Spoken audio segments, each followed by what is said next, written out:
Hi my lovelies, hi my babies, and hi my best friend. I have just been called to do this addictions, and people are gonna get really confused on what, or like, I'm not this, I'm not that, I don't have addictions. Okay, I'm gonna get down to the gritty, nitty, dirty of it all, but we're gonna meditate, we're gonna get in our vibes, we're gonna get in it all, and we're just gonna affirm many things, ask the universe, ask God for divine guidance and how it works and what we do, what we need to know, how we need to know it, how we need to manifest things in our lives, and what we need to manifest and what we need to clear out. So, unfortunately, I don't have my computer with me. So we're just gonna come up with vibes on our own.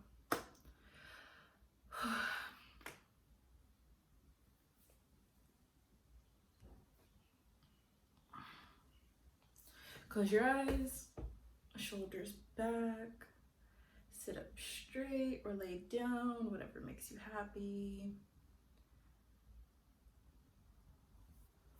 Ask the universe, ask God for divine guidance. Set an intention. What do you expect out of this? What is it that you need to know? What is something you want to gain clarity on? What are some things that you wish that you would have known before, that you wish to not know now? Okay. I release all that is unlike love and joy in my mind. I move from the past into a new and fresh vital. I trust my inner voice. I am strong, wise, and powerful. I express my emotions in joyous ways. I release, I relax, I let go. I am safe in life. I declare peace, harmony, and dwell with me and surround me at all times with all is well. All right, so usually our meditations go on a lot longer, but since I don't have my computer, I don't have the actual synchronized beats that we need, we're just gonna kind of jump into it. And so let's get into addictions, because I know you want to know what the heck I'm really talking about. Okay.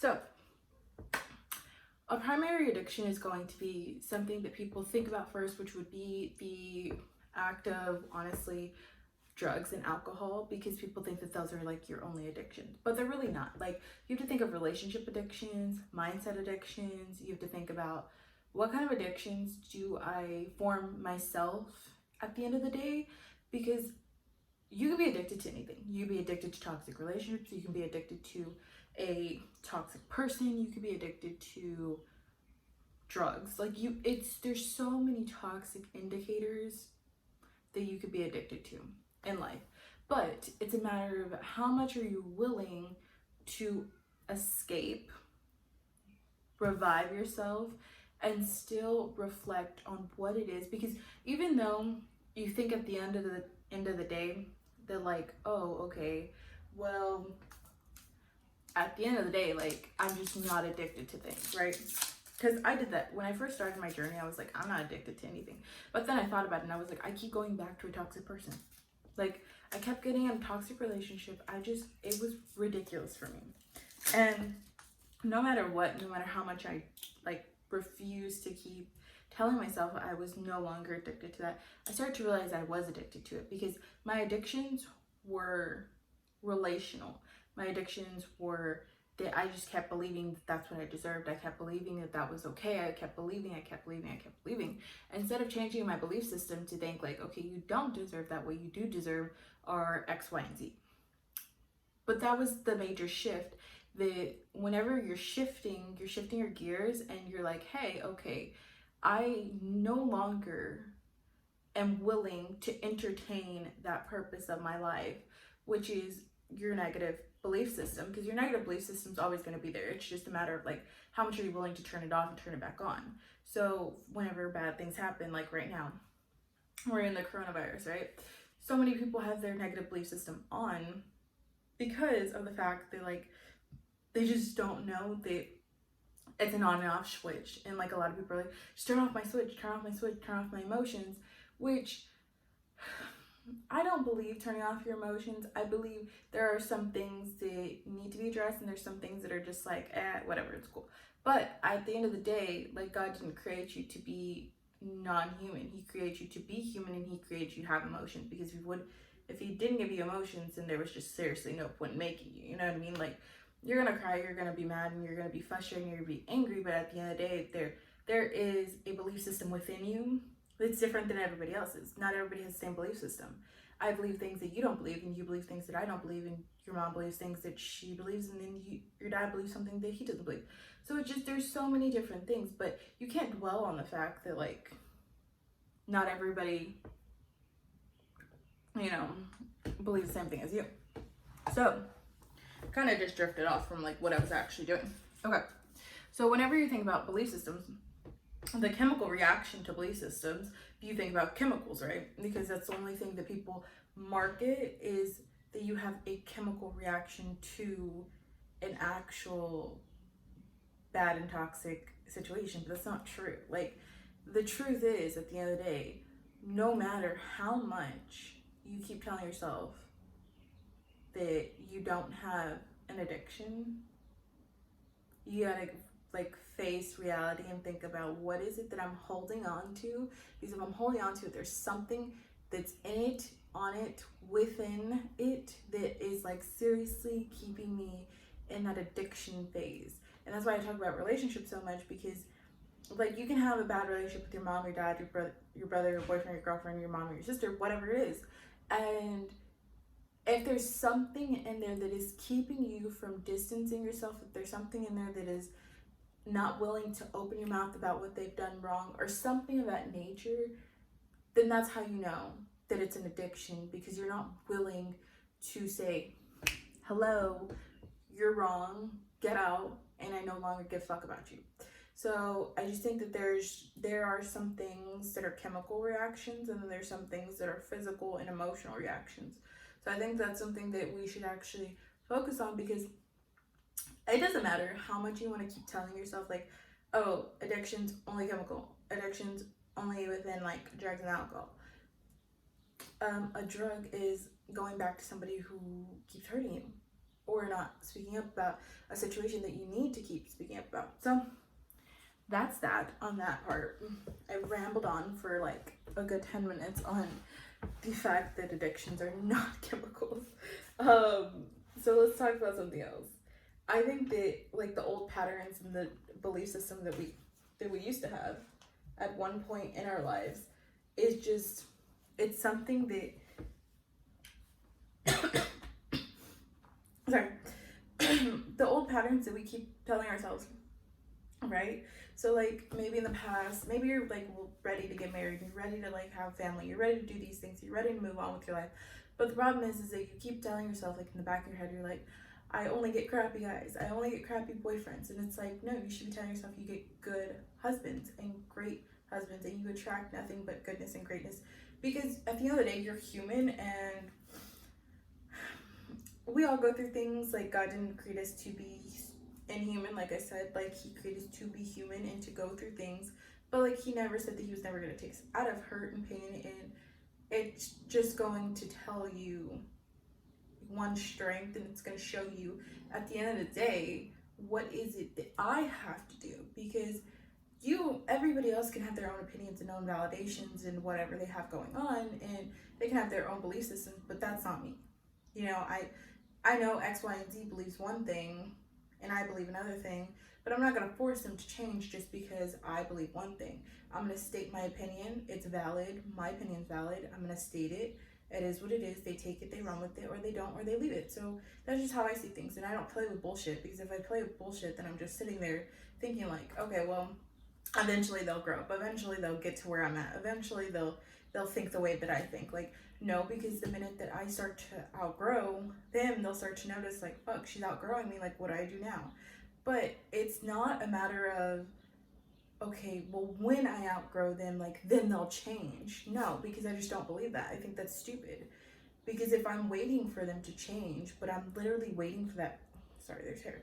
But if I'm waiting for that moment, like, oh, when I change, when I lose weight, when I do this, when I do that, then they'll take it into consideration. Like, oh, they will do it then. And it's just stupid, because I'm setting my life on a pedestal so that they can meet my standards at one point when they should have already met my standards. And two, I'm putting them on a pedestal being like, come on, like, please, like, please get up there, please, like, just get up there with me and we can make things work. Like, no, it's just not it. Like, if you're not willing to change the minute that I tell you there's an issue, well, then there's just no reason for me to stick around, because I don't believe in limited mindsets. Like, I get it. People go through shit in life, but at the end of the day, if you're not willing to step up to the plate and be like, hey, all right, I see there's an issue, I'm gonna change because I love you and I care about you and I care about your, because at the end of the day, if it's your well-being, you know what I mean? Like, if I care about your well-being, well, I'm willing to do shit for you. So it's not, I think that that's where people think that it's like a, what did I say last night? An ultimatum. Like, and it's not an ultimatum. It's simply telling you, like, these are my standards, and if you can't meet them, then you can't meet them. Like, I'm not gonna sit around and wait for somebody to be a baby per se, because I'm not gonna hold your hand the whole time. I'm not gonna sit here and, like, I just don't believe in that. I don't believe in a holding hand relationship where it's like, come on, like, take my advice, run with it, take my advice and run with it, because it's stupid. If I do that, I'm just gonna continuously, for the rest of my life, be in relationships that all I do is hold your hand. Like, that's just very dumb of me, because I'm wasting my time when I could be with somebody and I could have family members and I can do this and I can do that with people who don't need me to hold their hand. They just get it after the first time I tell them. So don't worry about whether or not that person is on your level, because at the end of the day, everybody has different levels. So even though you want to say like, oh no, I want somebody at the same level as me, I'm sorry to tell you this, it's just not shit. Like, it's just not gonna happen, because at the end of the day, a level is here, but like, I'm here and they may be fluctuating at some point, but like, is their emotional state like at a good point where it's like, okay, if it fluctuates, I can still handle this. If it's down here and I'm up here, it's like, bro, I can't handle this. If something fluctuates, like, there's just no way. Like, my emotional stability is not going to be able to cap at this. So those are things that I think we should all think about whenever we're trying to pick people in our relationships and choose what family members gotta go, gotta stay, we need to say something to. Those birds are so pretty. Because the addiction to rejection as well, because oh my god, I'm sorry. The addiction to rejection. I had addiction to rejection for so long. Now I just don't care. You don't fucking like me, you don't fucking like me. It is what it is. Like, I'm human and my life is very controversial. My life is very different. My life is not normal. I don't say I'm normal and I will never say I'm normal. If you literally have me on TikTok, you're probably like, I get why it's controversial. Because there's so many questions that arise when it comes to me and my life, but it's my life at the end of the day and it's not yours. But of course I wish that you were on board with what I do and how I live and the way that I no longer put up with shit, because I used to, like, I'm telling you, I used to put up with so much, like, so unnecessary, like, people talking to me bad, people like saying and judging and like all this crap, and I'm like, now I see it and I'm like, your judgment means nothing unless it is an actual structural opinion that you're like, hey, I think X, Y, and Z might work better, but you can take it and run with it. If not, that's fine. And that's kind of how I address things too with people. I explain, especially like with all my girls who are asked, like, always DM me. I call them my babies because they always DM me about stuff and they're like, hey, like, X, Y, and Z, this is happening. Like, can you give me advice? Do you have advice? Do you have this? Do you have that? And I'm like, I have no problem with it. But at the end of the day, if they don't take it and they don't run with what I'm saying, then that's on them. Like, I just can't force them to do anything. I can't force them to sit there and be like, okay, yeah, no, I totally will do that, but then they don't end up doing it, and then they like fail at whatever they're trying to do, and they come at me like, oh, you told me this and it didn't work, but it's like, did you even do it correctly? Did you do it the right way I told you to do it? So I think that, like, especially in relationships, whenever you're trying to tell, because I was so bad at trying to tell my ex, like, hey, you need to do X, Y, and Z. You need to do this, and you need to do this, and you need to change. You need to, like, the you need to kept coming out, and it was like, no, bitch, like, no, you don't need to. It's like, I need to get to step in. Like, I need to go. I need to get out of here. I gotta go. I gotta leave, because I just don't put up with it. Because if I keep putting up with it and I keep telling myself, like, well, it's fine, it's fine, it's fine. Well, what is fine? Like, because I'm not okay. I'm not mentally stable. I'm not okay. And I'm not dealing with it. Because you're a child if you're literally just not going to pay attention to what I'm saying. It's just dumb. Because I wouldn't be giving you an opinion. I wouldn't be giving you any type of answers. And I wouldn't be doing it if I did not have a valid point. You know, like, say somebody was asking me about relationships and I'm like, you need to leave. Like an abusive one. And like, they don't leave. And I totally get it. Don't get me wrong. I was there. Trust me. I was there. So I get it. I get how hard it is to leave. I get the frustrations. I get the anger. I get it all. But at the end of the day, if you're not willing to take those steps, you're not willing to do that, I mean, your body, your mind, and your soul will all connect at the same time to be like, hey, girl, we gotta go. But it's at the same time, if you're not willing to do it, you're putting yourself in more pain, and more pain is no gain. And that's just that. And I don't see a problem with saying, hey, it's time to go, it's time to leave. I don't care if you have kids, and I don't care if you have assets, and I don't care if you have this, and this. Or I don't care if he has all the access to money. I don't care if he has access to all the money, because at the end of the day, money means nothing if you're not happy. You know what I mean? Like, it's just, kids mean nothing if you're not happy raising them. Like, if it's to the point where you're like, raise your kids, like, you're telling him, like, raise your kid, like, be a father, and he's not willing to be a father, and he's not willing to treat you right, then he's not a father. Like, it's just a boy. Like, it's just a boy chilling in your house. Like, and when people come at me and they're like, but he owns a house and he pays for it, but it's like, who created the house? Like, you cook, you clean, you do this, you do that, you raise kids. So no, it's not his house, and I don't believe it's his house. I don't believe in the man's house. I don't believe that just because a man pays for it, it's his house. Like, no, there's a buying the house process, and there's a crafting the house process, and the crafting the house process is always going to be something completely better, bigger, and much more expansional than just this, like, I put money down, because money means nothing if you can't build something that's memorable, loving, and caring, and kind-hearted to other humans. Same thing with business.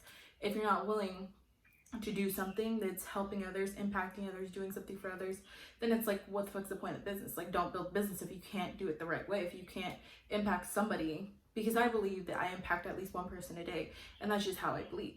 That's what I do. And that's just how I set my boundaries. This is my beliefs in my boundary system is, if I'm not impacting one person a day, I did something wrong that day.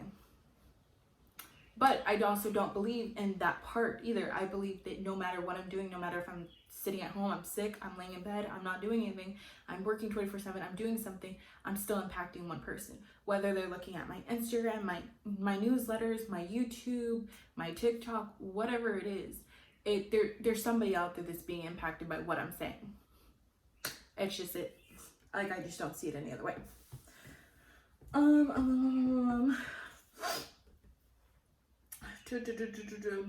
Okay, keeping in touch with our lives, because we craft our lives and we create our lives, and this is actually what I touch on a lot in You Are What You Believe.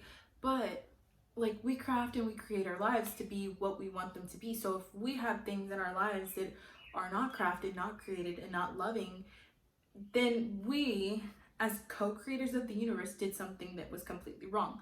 The co-creators of the universe means that you can tell God, the universe, angels, whoever you believe in, they simply create one thing, right? They create one thing. You have a valid opinion to say, hey, God, like, I'm not about this life, like, give me something else, do this, this, and this is what I would like. And he takes your opinion into consideration. And he's going to give you something always bigger and better than what you wanted, but still, it's a matter of, what are you co-creating? Like, are you putting in the work? Are you putting the effort? Are you putting in the time? This doesn't mean that you have to pray every day. This doesn't mean that you have to go to church every Sunday. This doesn't mean anything like that. It just means you can simply have a conversation with God, and he can take that into consideration. But there just has to be some kind of actual commitment to your higher being to say like, this is the way I'm going to connect with you, and this is the way that my point is going to get across. Because say I were to like never pray, to never talk to God, to never write in my journal, to never do these things, to never read Bible-based books, to never do those things, I'm just not a co-creator of the universe. I don't believe in that. I believe that there's at least one thing that I have to do that is a requirement for me, that in order for me to co-create and to keep building and building and building a better life. So like for me, I can honestly say I understand nobody's bad at prayers, but I feel bad at prayers. I just don't feel like that's just something that I'm like Holy Mary about, you know? Like I can say Our Father, I can say Holy Mary, like I can go there, but it's just like at the end of the day, I'm a Christian, I'm a believer, I believe these things. I grew up Catholic, but I no longer see it in that aspect of things, that it's like I have to say Our Father for things to work. I have to say the Mary, and like I have to do this and I have to do that, and like I like simply having a conversation with God and be like, God, look, here's a deal, here's what it is, here's how I feel, here's what I need you to do, here's what I'm willing to do, like these are the things that I'm willing to give into. And for me, when it came to my relationship, I was like, God, I legitimately feel like I'm about to die, like somebody's about to kill me, which it was getting to that point. It was, because I ended up in the hospital for 3 days. So it was getting to that point that I was like, seriously, I was cutting that like death row type of thing. And I was just like, hey, take me out. I'm not going to talk to him, and we're just done. Like it is what it is. Well, I ended up making the decision to not talk to him. And what did God do? God brought in, legitimately, he brought in one person who truly, truly, truly loved me and desires and cares and gives so much attention and time. But it took for me to make that decision and to do the willingness to do the work for him to craft me something better, bigger, and always greater. So you give me a take.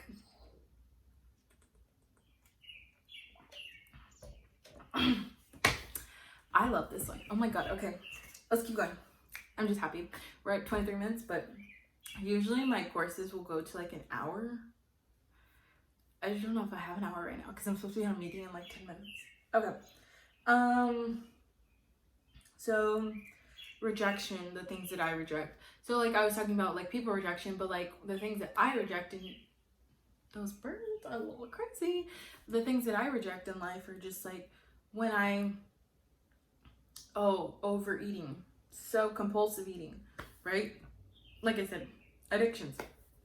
So compulsive eating is something that I am like, oh my gosh, when I get into like toxic mindsets, like I get into that mindset that's like shifted on, I seriously start to overeat. So it's like my addiction is like I'm overeating, and I like expensively overeat. So I just keep getting. But I don't see how that helps me at the end of the day, because all I do is gain weight. Then I get like a negative mindset, and then my negative mindset then drifts me off into like a space where I'm like, what the hell am I actually doing? Like I'm just crafting something that's like not okay. But it's taking me the knowledge to particularly actually tell myself, hey, we no longer can do this. Like my body can no longer handle disgusting food. Like my body can no longer handle this rejection error that we're having, because my body's a system. It's an error that's happening when I'm overeating. The error is that I have a negative thought of being a mindset in me that I need to shift off, and I need to switch out, and I need to do something bigger and better and different, in a different way, in a different aspect, in a different light. So rejection can be anything, guys. I just think that so many people only focus on like drug and alcohol addiction, and it's just not it. Like your addiction to illnesses too. All right, well, this was good. This was awesome. Okay, I love every single one of you. This is gonna be the end of this. I don't even know what I'm gonna title this. I just got out my phone, got out my ring light, started talking, and I blabbered on. But I love everything. I will see you in my next video. Bye, guys.